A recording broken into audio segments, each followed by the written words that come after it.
Բարև ձեզ ու շնորհակալություն, որ ստեղ եք եկել եք, որպեսզի այսօրվա Արշակ Սրբազանի գործի վերաբերող կամ գործերից մեկին վերաբերող ասուլիսին մասնակցելու հիշում եք, որ ասուլիսը վերաբերվում է մասնավորապես այն հայտնի տեսագրություններին, որոնք վերագրվում են Արշակ Սրբազանին եւ որի վերաբերյալ դեռևս նոյեմբերից սկսած իմ կողմից փորձակնություններ նշանակվելու միջազգային փորձակնություններ նշանակելու ուղղությամբ աշխատանքներ իրականացվում եւ փետրվարի 15-ին իմ հայտարարությանը տեղյակ եք, որ ստացվել է արդեն 3 պետություններից փորձագետների եզրակացություններ, ուզում եմ ասեմ, որ ելի կան պետություններ, որոնցից դեռ սպասում են եզրակացություններ, բայց 3-ը կարծում եմ բավարար է, որովհետեւ մենք արդեն հնարավորություն ունենայինք դրա մասին խոսելու։ Ուզում եմ խոսքը սկսել հատկապես այս ամսի 15-ին իմ հայտարարությունից հետո քննչական կոմիտեի կողմից կատարված հայտարարության վերաբերյալ խոսեմ մեկնաբանել, որից հետո նոր անցնենք մնացած հարցերին։ Ուրեմն իմ հայտարարությունից հետո, որ 3 միջազգային փորձակնությունների եզրակացություններն արդեն կան, քննչական կոմիտեն ինձ համար շատ զարմանալի ու նաև տարօրինակ մի հայտարարություն արեց, մոտավորապես նշելով, թե գիտեք ինչ, քրեական դատավարության օրենսգրքի շրջանակներից դուրս իրականացված փորձակնությունները դրանք ապացուցողական բնույթի նշանակություն չունեն եւ այլն, հələ մի բան էլ փորձեց նորից խոսել են մասին, թե իրենց կողմից նշանակված կամ իրականացված փորձակնությունով հաստատվել է, թե իբր տեսագրության մեջ պատկերված անձը Արշակ Սրբազանն է։ Նախ շատ զարմանալի է, թե քննչական կոմիտեն ինչի չգիտի, որ փաստաբանը ինքը կարող է փորձակնություն նշանակել, իրական դատավարության օրենսգրքի նախատեսում անունով բարք, այսինքն ասել, թե իրական դատավարության օրենսգրքից դուրս իրականացված գործողությունը իմ համար դա անհասկանալի է։ Իրական դատավարության օրենսգիրքը թույլ է տալիս փաստաբանին, որպեսզի իրականացնի, որպեսզի նշանակի փորձակնություն։ Բայց դա հարցը այդ չի։ Իսկ ինչ կապ ունի իրական դատավարության օրենսգրքով նախատեսված եւ այն գործով վարույթը մեր կողմից նշանակված եւ հիմա հրապարակվելիք փորձակնությունների հետ որևէ առնչություն չունի։ Մենք որևէ դեպքում իրական դատավարության շրջանակներում ոչինչ ապացուցելու ցանկություն ու անհրաժեշտություն չունենք այս գործով։ Մենք այս փորձակնությունները չենք իրականացրել, որ որևէ եղանակով դա քրեական դատավարությունում որպես ապացույց ներկայացնենք։ Ինչի, որովհետև խարուցված կամ իրականացվող վարույթի շրջանակներում Արշակ Սրբազանը թեև ունի վկայի կարգավիճակ, դատավարական կարգավիճակ, բայց փաստացի տուժողի կարգավիճակ ունի։ Իդեպ այս մասին եմ ուզում կարճ անդրադառնալ, թե ինչի վկայի եւ ոչ թե տուժողի։ Որովհետև առաջարկվել էր, որ Արշակ Սրբազանը ճանաչվի տուժող այն հոդվածով նախաձեռնված քրեական վարույթով, որով հիմա քննություն իրականացվում է։ Մասնավորապես անձնական եւ ընտանեկան կյանքի գաղտնիության ռեժիմը խախտելով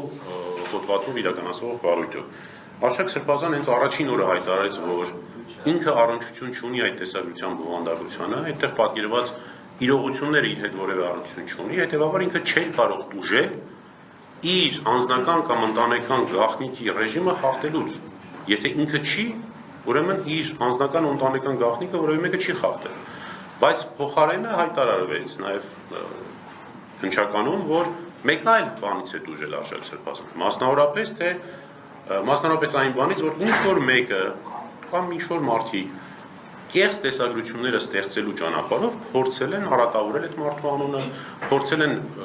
ատելություն սերմանել Արշակ Սրբազանի եւ ընդհանրապես եկեղեցու նկատմամբ։ Եվ հետեւաբար գործի քննության ուղղություններից մեկը կամ մեր համոզմամբ միակ ուղղությունը դա պետք է լինի եւ հետեւաբար պետք է քննություն իրականացվի այդ ուղղությամբ եւ հայտնաբերվեն այն անձինք, որոնք որ իրականացրել են այդ կեղծիքը եւ այնուհետ դրա տարածում։ Հիմա խոսեմ այն փորձակնության մասին, որի մասին այդքան քննչական կոմիտեն խոսեց եւ որը, ինչպես հիշում եք, ներկայացվել էր մի քանի եպիսկոպոսների։ Այդ փորձակնությամբ, դատատեսած այնագրային փորձակնությամբ միայն մեկ հարց է տրվել։ Արդյոք տեսագրության մեջ պատկերված տղամարդը Արշակ Սրբազանն է թե ոչ։ Այս մի հարցն է տրվել։ Օրինակ հարց չի տրվել։ Արդյոք այդ տեսագրությունը իրականության հետ առնչություն ունի թե ոչ։ Արդյոք այդ տեսագրությունը կեղծիք է թե ոչ։ Հա որևէ նման հարց չի տրվել։ Հիմա ես դրա մասին, երբ որ արեցի իմ առաջին հայտարարությունը, ինչ էի ասում, մենք չենք ասում, թե Արշակ Սրբազանը գանգրահեր մի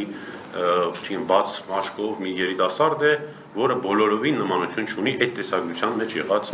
անձի հետ։ Մենք այլ բան ենք ասում, տեսագրության բովանդակությունը կեղծված է։ Դուք արհեստական բանականությամբ բազմաթիվ այդպիսի տեսագրություններ տեսել եք Սարգիս, չէ՞։ Օրինակ ես հիշում եմ, որ Արշակ Սրբազանի ասուլիսից հետո, վերջին ասուլիսից հետո, այսպես էլի բարձրախոսները դրված էին, սրանք բարձրախոս են, թե դրված էին եւ հենց այդ կադրերի վրա հավանաբար նույն մարդիկ կամ նույն խմբերը մեկ այլ տեսագրություն ստեղծեցին, թե իբր Արշակ Սրբազանն այստեղ դրած ինչ-որ օղի էր խմում եւ այլն։ Հիմա այդ տեսագրություն, իհարկե տեսագրությունը հետո անհետացավ, չհասկացա որ շնջեցին, երևի հասկացան ինչ են արել։ Հիմա այդ տեսագրությունը, եթե օրինակ ներկայացնեինք այն փորձագետին, որ քննչականի համար այդ փորձակնությունը արել էր, դա էլի պիտի ասեր, չէ՞ որ տեսագրության մեջ այդ անձը եւ Արշակ Սրբազանը հավանաբար կամ հնարավոր է որ նույն անձինք են։ Ընդ որում շատ կարևոր մի բան, հա, տվյալ տան փորձագետը չի հաստատում հաստատապես, որ տեսագրության մեջ պատկերված անձը եւ Արշակ Սրբազանը նույն անձինք են, ասում է հավանաբար նրանք նույն անձինք են, բայց քննչական կոմիտեն միշտ հավանաբար բառը չգիտես ինչի մոռանում։ Հիմա այս շրջանակներում որպեսզի պարզ լինի, թեև արդեն իմ հայտարարությունից հետո ոնց որ թե լրատվամիջոցների կողմից տարածվեց այդ փորձակնությունը, փորձակնության եզրակացությունը։ Ընդ որում ես դրան փորձակնություն չեմ էլ անվանի, որովհետև իսկապես դա մեկ էջից բաղկացած մի փորձակնություն է։ Ես հիմա ուզում եմ ցույց տամ այդ փորձակնության այդ նկարային մասը մեկ էջից է բաղկացած, որի կեսը այս նկարն է։ Հիմա ինչ են արել, տեսագրությունից վերցրել են մի կադր, որտեղ որը իրենց կարծիքով երևում է տղամարդու դեմքը։ Վերցրել են ինտերնետից Արշակ Սրբազանի կադրը, հետո ասել են, դե քիթը նման է, չգիտեմ, ականջների մոտ մազածվածքը նման է, ճակատը նման է, սանրվածքը նույնն է, երկուսն էլ ակնոց են դնում, եւ հետեւաբար կարելի է եզրակացնել, որ դա նույն անձն է։ Կարելի է եզրակացնել, կարելի է չեզրակացնել։ Բայց հիշեցնեմ կրկին, որ գլխավոր հարցը, տեսագրությունը, իրականությանը համապատասխանում է թե ոչ, այդպես էլ չի տրվել։ Ավելին, այս փորձակնությունը նշանակելուց առաջ, ինչպես քրեական դատավարության կարգով օրենսգիրքը սահմանում է, մեզ անգամ չեն էլ ծանոթացրել որոշմանը, որովհետև Արշակ Սրբազանը լինելով շահագրգիռ անձ այս վարույթով,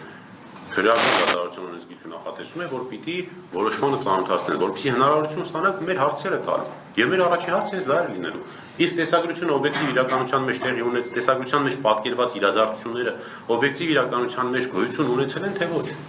Այս հարցը պիտի դրվեր փորձագետին։ Բայց այդտեղ դա էլ չի հարցը։ Ուզում եմ մի փոքր խոսել փորձագետի մասին առանց անունը տալու։ Այդ եզրակացությունից բացարձակ հասկանալի չէ փորձագետը ինչ կրթություն ունի, ինչ մասնագիտություն ունի, որտեղ է փորձագետը աշխատում, քանի տարվա փորձառությամբ է աշխատում, ինչ մեթոդոլոգիաներով է աշխատել, բացարձակ ոչինչ պարզ չի։ Ինձ մոտ տպավորությունն է, որ մի ցանկացած մեկին ուղղակի տվել են, ասել են հարի ստորագրի, թե ինքն էլ եկել ստորագրել է։ Բայց կերպում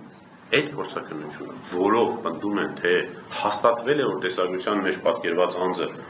Արշակ Սրբազանն է, իրականությանը չի համապատասխանում առնվազն տեսագրության գոյության, հա, օբյեկտիվ իրականության մեջ այդ տեսագրության մեջ եղած իրադարձությունների գոյության իմաստով։ Թե չէ, հիմա կեղծ տեսագրության մեջ ցանկացածս կարող են լինել եւ ցանկացած անձել նույնիսկ ոչ փորձագետ կարող են նայել, ասել դե հա նման են իրար, դե ոնց որ թե նույն անձն է, բայց դրա մասին չի խոսում։